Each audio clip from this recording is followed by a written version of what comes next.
Hello students, इस video के माध्यम से हम लोग अनसीन पैसेज किस प्रकार से हल किए जाते हैं उसके विषय में जानकारी प्राप्त करेंगे। आप जानते हैं कि नवीनतम पाठ्यक्रम के अनुसार अंग्रेजी के प्रश्न पत्र में यूपी बोर्ड के हाई स्कूल परीक्षा में 2 अनसीन पैसेज दिए जाएंगे। एक अनसीन पैसेज के अंतर्गत 3 शॉर्ट क्वेश्चन होंगे जो एमसीक्यूज टाइप के होंगे। उनका उत्तर ओएमआर शीट पर देना होगा। पैसेज छपा होगा, उसके नीचे प्रश्न होंगे, प्रश्नों के उत्तर भी ऑप्शन करके ABCD करके दिया होगा। उस उत्तर में जो आप सबसे अच्छा समझते हैं, जो सबसे उचित समझते हैं, वो OMR शीट पर जा करके उस अपने चुने हुए ऑप्शन को रंग देते हैं। जैसे मान लीजिए प्रश्न नंबर 3 में आप बी को उचित समझ रहे हैं, बी को आप सही समझते हैं, तो OMR शीट के क्वेश्चन नंबर 3 पर जाएंगे और जहां बी लिखा है उस गोले को आप ब्लैक बॉल पॉइंट पेन से यानी काले रंग के पेन से आप उसको रंग देंगे। पूरा रंगेंगे, आधा या 1/3 नहीं रंगते हैं, न टिक करते हैं, वहां पूरा रंग देते हैं। इसलिए कि बोर्ड की परीक्षाओं में अब ये कापियां कंप्यूटर से जांची जाएंगी और कंप्यूटर तभी आपको सेलेक्ट करेगा जब पूरा रंगा हुआ होगा। कभी भी एक प्रश्न के अंतर्गत डबल 2 या काट पीट करने का प्रयास मत कीजिए। ये तो यानी एक पैसेज में 3 MCQ टाइप्स के क्वेश्चन दिए जाएंगे जिनका उत्तर आप OMR शीट पर देंगे। OMR शीट पर 20 अंकों के प्रश्न उत्तर आपको लिखना होगा। यानी 20 प्रश्न दिए जाएंगे, 20 के ऑप्शन तलाश करके उसमें आधे आपके बॉक्स से होंगे, आधे ग्रामर पोर्शन से। बाकी शेष बचे 50 नंबर के, 50 नंबर का रिटर्न होगा, उत्तर पुस्तिका पर आपको लिखना होगा। उसमें भी एक गद्य खंड, एक अनसीन पैसेज दिया जाए जिसमें 4 प्रश्न पूछे जाएंगे। 3 प्रश्न शॉर्ट आंसर टाइप के क्वेश्चंस होंगे जो 2-2 अंकों के होंगे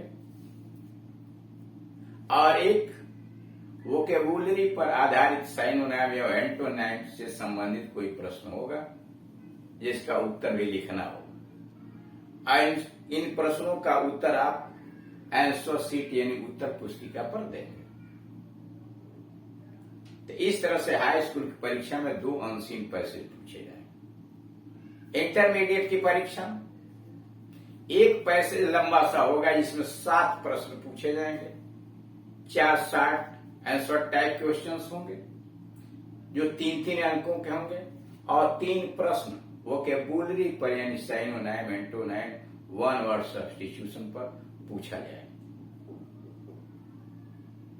अब चूंकि आप देख रहे हैं हाई स्कूल में 10 नंबर का, इंटरमीडिएट में 15 नंबर इस पे अलॉटेड है, तो इसको बड़ी सावधानी के साथ इन प्रश्नों का उत्तर देना चाहिए।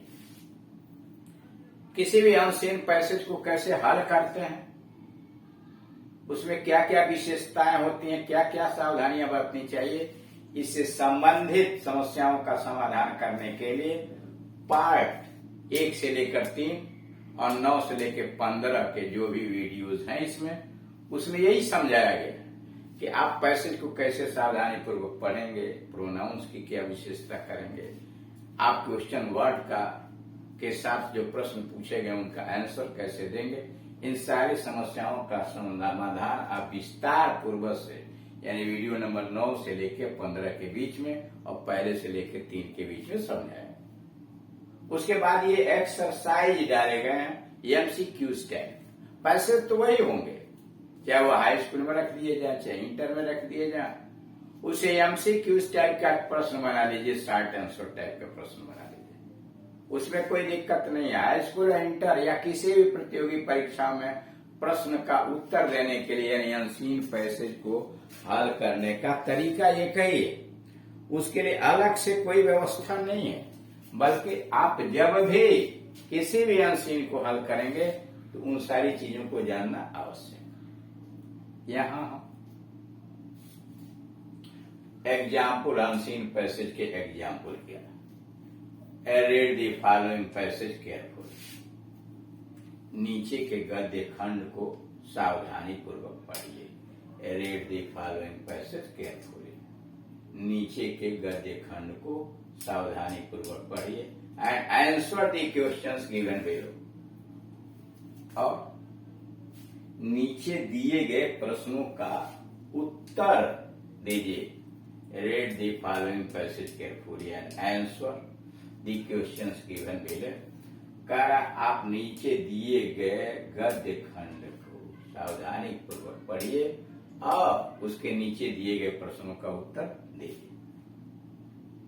Based on MCQs,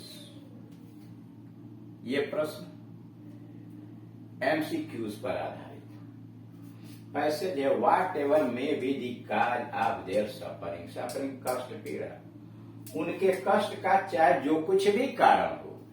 Whatever may be the cause of their suffering, उनके कष्ट का कोई भी कारण हो सकता है।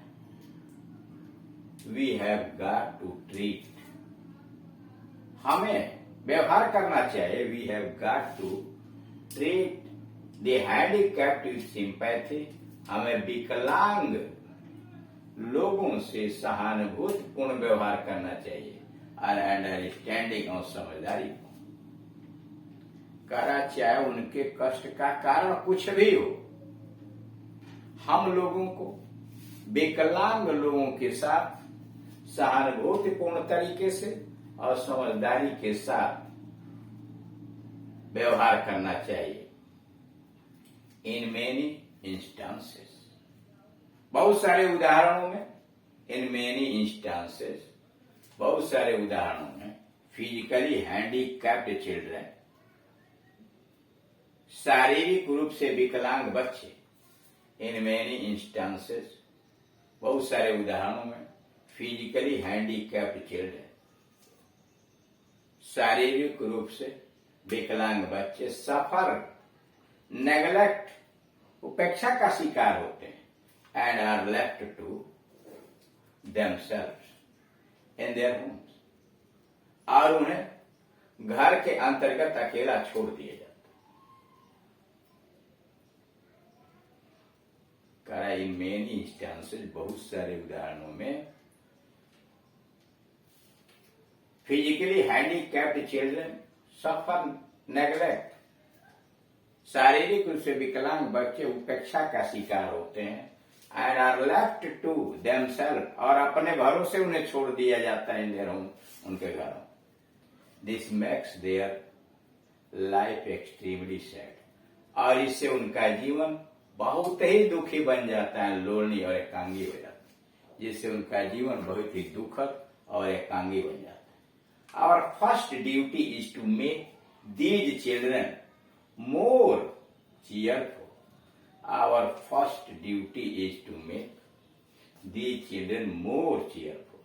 हमारा सबसे पहला कर्तव्य है, our first duty is to make these children more cheerful and less lonely. हमारा सबसे बड़ा कर्तव्य है कि हम इन बच्चों को अधिक आनंददायक और कम एकांगी बनाएं। Our first duty is to make these children more cheerful and less lonely. हमारा सबसे बड़ा कर्तव्य है कि बच्चों को हम अधिक प्रसन्न बनाएं और कम एकांगी बनाएं। सेकेंडली, दूसरे रूप में, we have got to make them useful citizens. We have got to make them useful citizens by creating for them suitable opportunities to be employed. और दूसरे रूप में, we have got to make them useful, हमें उन्हें लाभदायक नागरिक बनाना है। We have got to make them useful, हमें सिटीजन, हमें उन्हें लाभदायक नागरिक बनाना है by creating for them suitable opportunities to be employed. उन्हें रोजगार परक बनाने के लिए, यानी उनको नियुक्ति के लिए हमें उपयुक्त अवसर की भी तलाश करनी है। प्रश्न उसके आधार पर है, question who need our sympathy, किन्हें हमारे सहानुभूति की आवश्यकता है। विकल्प है इसमें, दोज हु आर सफरिंग, वे जो कष्ट सह रहे हैं। Those who are extremely sad and lonely, वे जो बिल्कुल दुखी हैं और एकांगी हैं। वे लोग जो बिल्कुल दुखी और एकांगी हैं। Those who are physically handicapped, वे लोग जो शारीरिक रूप से विकलांग हैं। ये सी वाला सही। वे लोग जो शारीरिक रूप से विकलांग हैं, उनके साथ हमें सहानुभूतिपूर्ण तरीके से और समझदारी के साथ बात करना चाहिए। नंबर डी, चौथा, दोज हु आर नेग्लेक्टेड, वे जो उपेक्षित हैं। इसमें सी वाला सही। Question number 2, what is our first duty towards the handicapped children, विकलांग बच्चों के प्रति हमारा पहला कर्तव्य क्या है। What is our first duty towards the handicapped children, विकलांग बच्चों के साथ हमारा पहला कर्तव्य क्या है। पहला, to make them more cheerful and less lonely, क्या हम उन्हें अधिक प्रसन्नतादायक बनाएं और कम एकांगी बनाएं। To make them useful citizen, हमें उन्हें लाभदायक नागरिक बनाना है। टू शो सिंपैथी, सहानुभूति प्रकट करना है। To arrange a good education for them, उनके लिए हमें अच्छी शिक्षा की व्यवस्था करनी है। अब आपको यहां देखना कि इसमें क्या आया है। इसके लिए आया हुआ to make them more cheerful and less lonely, यानी पहले नंबर पर जो आया हुआ है ये वही सही है। उन्हें हम अधिक से अधिक प्रसन्न रखें, कम एकांगी बनाएं। क्वेश्चन नंबर 3, वर्ड इंस्टांसेज मीन, शब्द इंस्टांसेस का मतलब क्या है। प्लेसेज, स्थान, एग्जाम्पल, उदाहरण, डिपार्टमेंट्स, विभाग, इंस्टीट्यूशन, संस्थाएं। इसमें बी वाला सही है। एग्जाम्पल, इंस्टांसेज मतलब एग्जाम्पल्स, उदाहरण। तो इस तरह से आपने देखा कि दिए गए पैसेज को पहले सावधानी पूर्वक पढ़ते हैं, प्रत्येक वाक्य को और उसमें दिए गए शब्दों के गुण अर्थ को समझने का प्रयास करते हैं, क्योंकि प्रत्येक वाक्य किसी न किसी प्रश्न का उत्तर हो सकता है। तो इसलिए सावधानी पूर्वक गद्य खंड को पढ़ लिया जाता है और पढ़ने के बाद प्रश्न बारी बारी से पढ़ के समझिए और जो प्रश्न पूछ रहा है उसका विकल्प तलाशने के लिए उसमें जाइए। पैसेज से बाहर अपने ज्ञान के आधार पर कोई उत्तर नहीं दिया जाता है। इसलिए कि जो भी उत्तर आपको देना है पैसेज में लिखे गए बातों के आधार पर ही देना है। Thank you.